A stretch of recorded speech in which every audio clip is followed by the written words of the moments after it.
La habitación de mi hija, convertida en zona cero, olía a rabia y a perfume barato.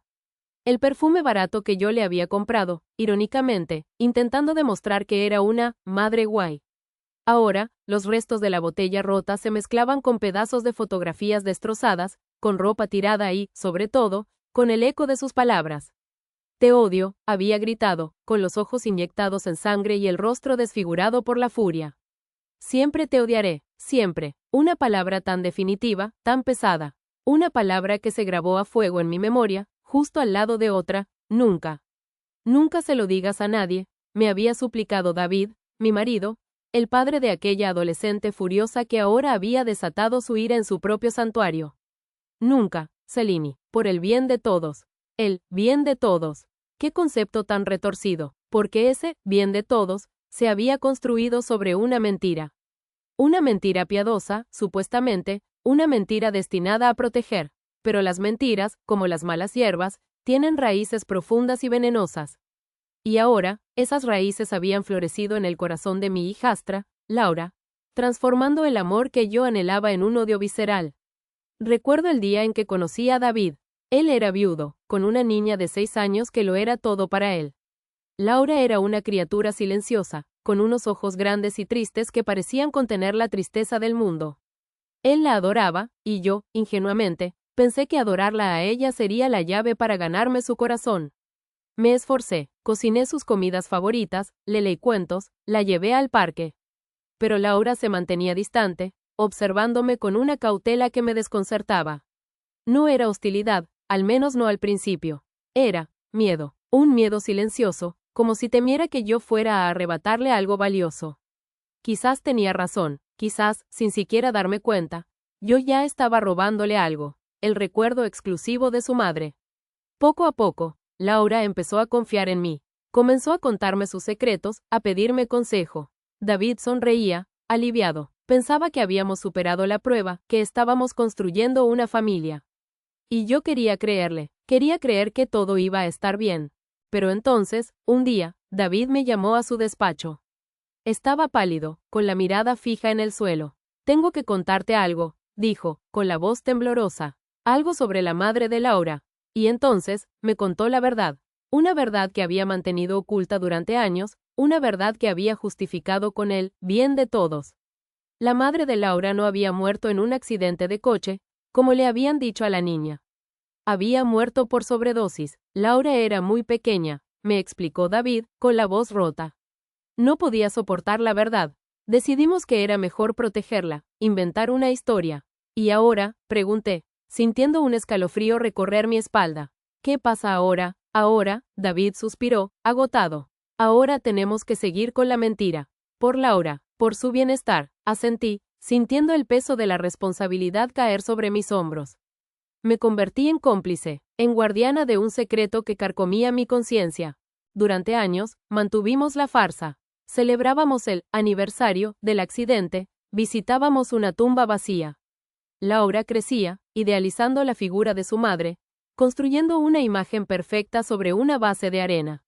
Yo la observaba, sintiendo una punzada de culpa. Sabía que la estábamos engañando, que le estábamos robando la oportunidad de procesar la verdad, de llorar su pérdida de una manera sana. Pero también entendía el miedo de David, su necesidad de proteger a su hija del dolor. El eco de esa mentira piadosa resonaba en cada rincón de la casa. En cada fotografía de la madre ausente, en cada conversación sobre su heroica muerte. Era un grito silencioso que nos ataba, que nos mantenía unidos por un hilo invisible de engaño. Entonces, Laura cumplió 15 años, y con la adolescencia, llegaron las preguntas, las dudas, la rebeldía. Empezó a investigar, a buscar información sobre el accidente, y, inevitablemente, tropezó con la verdad. No sé cómo lo descubrió. Quizás un comentario indiscreto, una búsqueda en Internet, un error burocrático. No importa, lo que importa es que lo supo. Y cuando lo supo, explotó. Volví a la habitación de mi hija, convertida en zona cero. Me agaché y recogí una fotografía rota. Era una imagen de Laura con su madre, tomada cuando era pequeña. Ambas sonreían, ajenas a la tragedia que se avecinaba. Sentí las lágrimas resbalar por mis mejillas. No eran lágrimas de lástima por mí misma. Eran lágrimas de dolor por Laura, por su dolor. por la niña que había perdido a su madre 2 veces, una por la muerte y otra por la mentira. Limpié torpemente la foto con la manga de mi camisa, intentando unir los pedazos rotos. Era inútil. La imagen estaba fracturada, irrecuperable, como la confianza que había perdido con Laura. Me levanté y salí de la habitación, dejando atrás el desastre. David estaba en el salón, sentado en el sofá con la cabeza entre las manos. Parecía un fantasma, consumido por la culpa y el miedo. ¿Cómo está?, pregunté, aunque sabía la respuesta. Él levantó la vista, con los ojos rojos e hinchados. Devastada. Dice que no quiere volver a vernos, que somos unos mentirosos. Me senté a su lado, sintiendo el peso del silencio entre nosotros. Un silencio cargado de reproches, de arrepentimiento, de dolor. Teníamos que haberle dicho la verdad hace mucho tiempo, dije, con la voz temblorosa. No podíamos seguir protegiéndola de una realidad que tarde o temprano iba a descubrir. David suspiró. Lo sé, pero tenía tanto miedo. Miedo de que se derrumbara, de que no pudiera superarlo. La subestimamos, respondí, con amargura. Pensamos que era demasiado frágil, pero Laura es más fuerte de lo que creemos. Nos quedamos en silencio un rato, cada uno perdido en sus propios pensamientos. Sentía una necesidad imperiosa de hacer algo, de arreglar la situación. Pero no sabía cómo. La herida era demasiado profunda, la brecha demasiado ancha. Voy a hablar con ella, dije, levantándome del sofá. David me agarró del brazo. No, Salini, déjala en paz, necesita tiempo. No puedo dejarla sola, repliqué, soltándome de su agarre. Tiene que saber que la amamos, que hicimos lo que creímos que era mejor. Subí las escaleras lentamente, sintiendo el corazón latir con fuerza en mi pecho. Me detuve frente a la puerta de la habitación de Laura, respirando hondo para calmarme. Llamé suavemente. Laura, soy yo. ¿Puedo pasar? No hubo respuesta. Volví a llamar, con más insistencia. Por favor, hija, necesitamos hablar. Seguía sin haber respuesta. Con cuidado, abrí la puerta. Laura estaba sentada en la cama, abrazada a una almohada. No me miró. Me acerqué lentamente y me senté a su lado. Sé que estás enfadada, dije, con suavidad. Y tienes todo el derecho a estarlo. Te hemos mentido, lo sé. Y lo siento, de verdad que lo siento. Laura permaneció en silencio, con la mirada fija en la pared. Queríamos protegerte, continué, con la voz temblorosa. Tu padre no quería que sufrieras. Y yo solo quería que fueras feliz. Feliz, dijo Laura, por fin, con la voz cargada de amargura. Feliz con una mentira, feliz viviendo en una burbuja. No era nuestra intención, repliqué, sintiendo las lágrimas resbalar por mis mejillas. Nunca quisimos hacerte daño. Me hiciste daño, dijo Laura, mirándome por primera vez. Sus ojos estaban llenos de dolor, de decepción, de ira. Me robaste la verdad, me robaste la oportunidad de conocer a mi madre de verdad. Lo sé, respondí, con la voz rota. Y lo siento, te juro que lo siento. Laura apartó la mirada. No quiero oírte, no quiero verte. Entiendo, dije, levantándome de la cama. Me iré, pero quiero que sepas que te quiero. Y que siempre estaré aquí para ti, cuando estés lista para hablar. Salí de la habitación, sintiendo el peso del rechazo caer sobre mis hombros. Sabía que iba a ser un camino largo y difícil, pero estaba dispuesta a luchar por el amor de mi hija, porque incluso en la zona cero, en medio de la rabia y el dolor, aún quedaba una pequeña chispa de esperanza. Una chispa que me decía que, quizás, algún día, podríamos reconstruir lo que habíamos roto. Quizás, algún día, Laura podría perdonarnos. Bajé las escaleras con el corazón hecho trizas. David me esperaba en el salón, con una taza de café en la mano, observándome con una mezcla de esperanza y temor. ¿Qué tal?, preguntó, con un hilo de voz. Negué con la cabeza. No quiere hablar conmigo. Dice que le robamos la verdad. David dejó escapar un largo suspiro y se dejó caer en el sofá. Lo sé, me lo ha dicho a mí también. Tenemos que darle tiempo, dije, sentándome a su lado. Necesita procesar todo esto. Y mientras tanto, preguntó David, con la mirada perdida. ¿Qué hacemos mientras tanto? La dejamos que se consuma en la rabia. No, respondí, con firmeza. Mientras tanto, nosotros nos enfrentamos a nuestra propia verdad. Admitimos nuestros errores, y nos preparamos para el momento en que ella esté lista para escucharnos. David asintió lentamente. Tienes razón, pero, ¿cómo vamos a superar esto, Salini? ¿Cómo vamos a reconstruir nuestra familia después de esto? No lo sé, respondí, con sinceridad, pero sé que no podemos rendirnos. No podemos dejar que la mentira destruya todo lo que hemos construido. Durante los días siguientes, la casa se convirtió en un campo de batalla silencioso. Laura se encerró en su habitación, negándose a comer con nosotros, a dirigirnos la palabra. David y yo caminábamos de puntillas, intentando no perturbar su espacio, respetando su dolor. El ambiente era asfixiante, cargado de tensión y arrepentimiento. Revivía una y otra vez la conversación con David en su despacho, la noche en que me reveló el secreto. Deseaba con todas mis fuerzas poder retroceder en el tiempo, tomar una decisión diferente. Pero era imposible. El pasado era inamovible, y solo nos quedaba lidiar con las consecuencias. Una tarde, mientras ordenaba la cocina, encontré una caja vieja llena de fotografías. Eran recuerdos de los primeros años de Laura con nosotros, cuando aún era una niña pequeña. Había fotos de ella en el parque, en la playa, celebrando su cumpleaños. En todas ellas, sonreía con una inocencia que me rompía el corazón. Saqué una fotografía en particular. Era una imagen de Laura y yo, abrazadas. La foto había sido tomada el día de su 8º cumpleaños. Laura me había regalado un collar de cuentas que ella misma había hecho. Recuerdo que me abrazó con fuerza y me dijo, «Te quiero, Salini. Eres la mejor mamá del mundo». Las lágrimas empezaron a resbalar por mis mejillas. En ese momento, entendí la magnitud de lo que habíamos perdido. Habíamos construido una relación basada en el amor y la confianza, una relación que ahora parecía estar irremediablemente dañada. Decidí que tenía que hacer algo. Tenía que encontrar una manera de llegar a Laura, de romper el muro de silencio que nos separaba. Esa noche, esperé a que David se durmiera y salí de la cama. Caminé hasta la habitación de Laura y me detuve frente a la puerta. Respiré hondo y llamé suavemente. «Laura, soy yo», dije, con la voz temblorosa. «Sé que no quieres hablar conmigo, pero necesito decirte algo». No hubo respuesta. «Sé que te hemos mentido», continué, con la voz rota.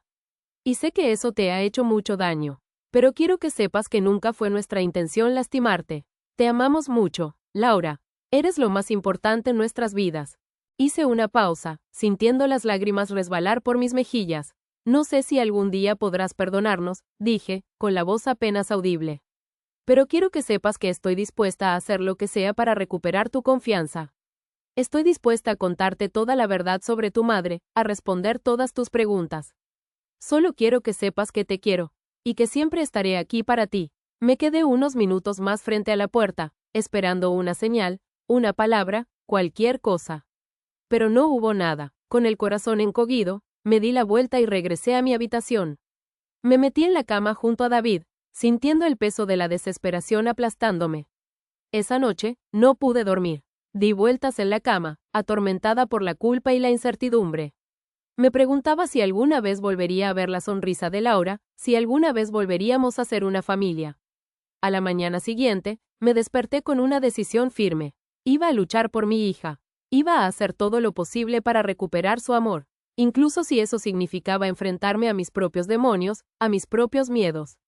Incluso si eso significaba que tenía que revelarle la verdad más oscura sobre su pasado. Estaba dispuesta a todo, porque Laura era mi hija, y el amor de una madre, incluso cuando es imperfecto, puede ser la fuerza más poderosa del mundo. Me levanté antes que David, sintiendo una nueva determinación recorriendo mis venas. Preparé el desayuno en silencio, con cuidado de no hacer ruido. Necesitaba que Laura supiera que estaba ahí, que no me había rendido, pero también necesitaba respetar su espacio. Cuando el desayuno estuvo listo, subí las escaleras con una bandeja. Había preparado tostadas con mermelada, su favorita, un vaso de zumo de naranja y una taza de té. Dejé la bandeja frente a su puerta y llamé suavemente. «Laura, soy yo», dije. «Te he traído el desayuno. No tienes que abrir la puerta, pero quería que supieras que pienso en ti». Volví a bajar las escaleras y me senté en la mesa, esperando. David se despertó poco después y me miró con curiosidad. «¿Qué haces levantada tan temprano?», preguntó. Le conté lo del desayuno. Frunció el ceño. «¿Crees que lo va a comer?». «No lo sé», respondí. «Pero tenía que intentarlo. No puedo quedarme de brazos cruzados mientras mi hija se consume en la tristeza». David suspiró y se sirvió una taza de café. El silencio se apoderó de la cocina, interrumpido solo por el tic-tac del reloj. Parecía que las horas pasaban lentamente, atormentándonos con cada segundo. Finalmente, después de casi una hora, escuché un ruido proveniente de la habitación de Laura.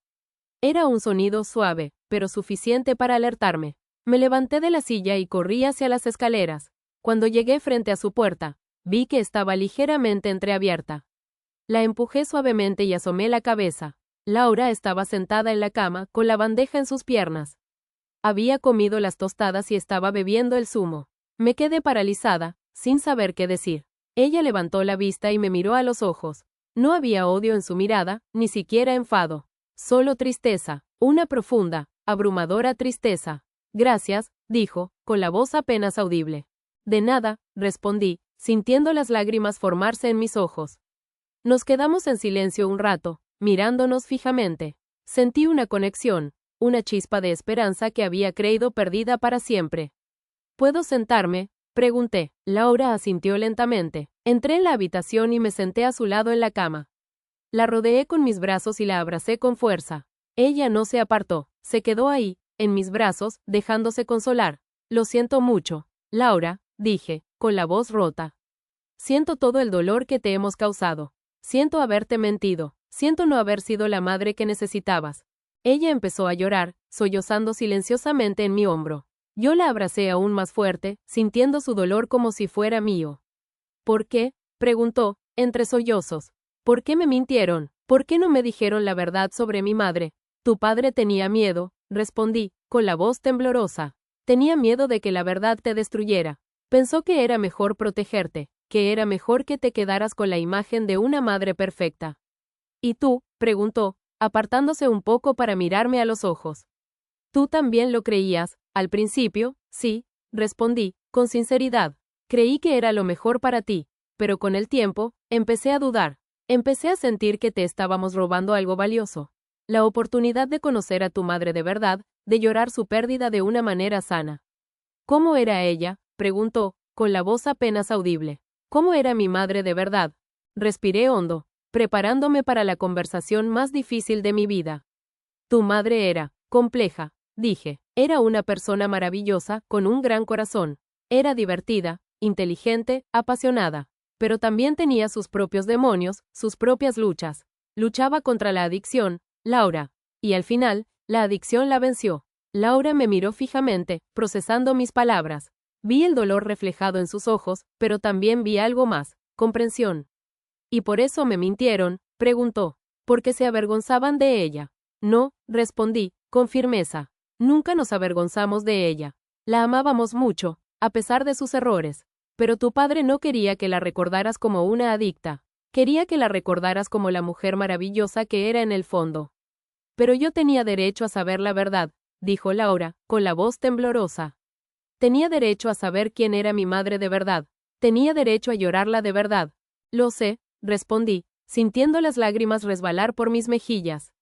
Y lo siento, te juro que lo siento. Ojalá hubiéramos tomado una decisión diferente. Ojalá te hubiéramos contado la verdad hace mucho tiempo. Nos quedamos en silencio un rato, abrazadas. Sentí que la tensión entre nosotras empezaba a disiparse, que el muro de silencio empezaba a derrumbarse. Sabía que aún quedaba mucho camino por recorrer, pero también sabía que habíamos dado el primer paso. Habíamos empezado a hablar, habíamos empezado a sanar. Laura se separó un poco de mí y me miró fijamente, con los ojos rojos e hinchados. ¿Me contarías más sobre ella?, preguntó, con la voz temblorosa. Quiero saber todo, lo bueno y lo malo. Asentí, sintiendo un nudo en la garganta. Claro que sí, te contaré todo lo que quieras saber. Y así, durante las horas siguientes, le conté a Laura todo sobre su madre. Le hablé de su risa contagiosa, de su pasión por la música, de su talento para la pintura. Le conté de sus sueños rotos, de sus demonios internos, de su lucha constante contra la adicción. No edulcoré la verdad, pero tampoco la demonicé. Le mostré a su madre como una persona completa, con sus virtudes y sus defectos. Laura escuchó atentamente, con los ojos llenos de lágrimas. Hizo preguntas, pidió detalles, trató de reconstruir la imagen de una madre que apenas recordaba. Poco a poco, la verdad empezó a ocupar el lugar de la mentira, y la rabia empezó a ceder paso a la tristeza. David se unió a nosotras más tarde. Se sentó en el borde de la cama, con la mirada llena de remordimiento. Le costó hablar, pero finalmente reunió el valor para pedir perdón a Laura. Lo siento, hija, dijo, con la voz rota. Sé que te he defraudado. Creí que estaba haciendo lo correcto, pero me equivoqué. Tenías derecho a saber la verdad, y te la negué. Espero que algún día puedas perdonarme. Laura lo miró fijamente durante un largo rato, sin decir nada. Luego, se acercó a él y lo abrazó con fuerza. Te perdono, papá, dijo, con la voz temblorosa. Sé que me amas, y yo también te amo. Ese abrazo fue un punto de inflexión. Marcó el comienzo de un nuevo capítulo en nuestras vidas, un capítulo marcado por la honestidad, la vulnerabilidad y el perdón. En los meses siguientes, trabajamos duro para reconstruir nuestra familia. Hablamos mucho, lloramos mucho y aprendimos a comunicarnos de una manera más abierta y sincera. Fuimos a terapia familiar, donde pudimos explorar nuestros sentimientos y resolver nuestros conflictos. Laura empezó a interesarse por la historia de su madre. Investigó sobre la adicción, leyó libros, asistió a grupos de apoyo. Quería entender lo que había pasado, quería honrar la memoria de su madre. Visitamos la tumba donde estaba enterrada su madre. Ya no era una tumba vacía, una farsa. Allí estaban las cenizas, la realidad de una vida truncada. Lloramos juntas, abrazadas, sintiendo la presencia de aquella mujer ausente que nos había unido y separado al mismo tiempo. Poco a poco, Laura empezó a sanar. La rabia y el resentimiento se fueron desvaneciendo, dejando paso a la aceptación y la compasión. Aprendió a vivir con la verdad, a integrar la historia de su madre en su propia identidad. Un año después de la explosión, la habitación de Laura ya no era una zona cero. Era un espacio lleno de luz, de color, de vida. Las fotografías destrozadas habían sido reemplazadas por nuevas imágenes, imágenes de una familia unida, de una familia que había superado la adversidad. En la pared, junto a su cama, colgaba un retrato de su madre. Era una fotografía que habíamos encontrado en un álbum familiar, una imagen de ella sonriendo con una alegría contagiosa. Laura solía mirarla antes de dormir, hablándole en silencio, contándole sus sueños y sus miedos. Yo también había cambiado, había aprendido a ser más honesta, más vulnerable, más auténtica. Había dejado de intentar ser la madre guay, y me había aceptado como era, con mis virtudes y mis defectos. Había entendido que el amor no se basa en la perfección, sino en la aceptación incondicional. David también había encontrado la paz. Ya no vivía atormentado por la culpa y el arrepentimiento. Había aprendido a perdonarse a sí mismo y a seguir adelante, honrando la memoria de su esposa y amando a su hija con todo su corazón. Un día, Laura me sorprendió con un regalo. Era un collar de cuentas, hecho a mano por ella misma. Era una réplica del collar que me había regalado cuando era pequeña. Para ti, dijo, entregándomelo con una sonrisa. Para la mejor mamá del mundo. Las lágrimas resbalaron por mis mejillas mientras la abrazaba con fuerza. Habíamos recorrido un largo camino, un camino lleno de dolor y de sufrimiento. Pero habíamos logrado superar la adversidad, habíamos logrado reconstruir nuestra familia. Ahora, mirando hacia atrás, puedo ver que la mentira, por más piadosa que fuera, siempre había sido una bomba de tiempo. Era inevitable que explotara, que causara dolor y destrucción. Pero también puedo ver que la verdad, por más dolorosa que sea, siempre es el camino hacia la sanación. Laura es ahora una joven adulta, una persona fuerte, independiente y compasiva. Está estudiando psicología y quiere ayudar a otras personas que han sufrido pérdidas o traumas. Su experiencia la ha convertido en una persona más empática, más comprensiva, más humana. A veces, cuando la miro, veo el rostro de su madre reflejado en el suyo. Veo la misma sonrisa, la misma mirada, la misma chispa de vida. Y sé que, aunque su madre ya no esté físicamente presente, su espíritu vive en ella, inspirándola y guiándola en su camino. Hemos aprendido que el amor, la honestidad y el perdón son los pilares fundamentales de una familia. Y aunque las heridas del pasado nunca se curarán por completo, hemos aprendido a vivir con ellas, a aceptarlas como parte de nuestra historia. Porque al final, lo que importa no es la perfección, sino la conexión. Lo que importa es el amor que nos une, el amor que nos permite superar cualquier obstáculo, el amor que nos convierte en una familia. Y ese amor, sé que durará para siempre.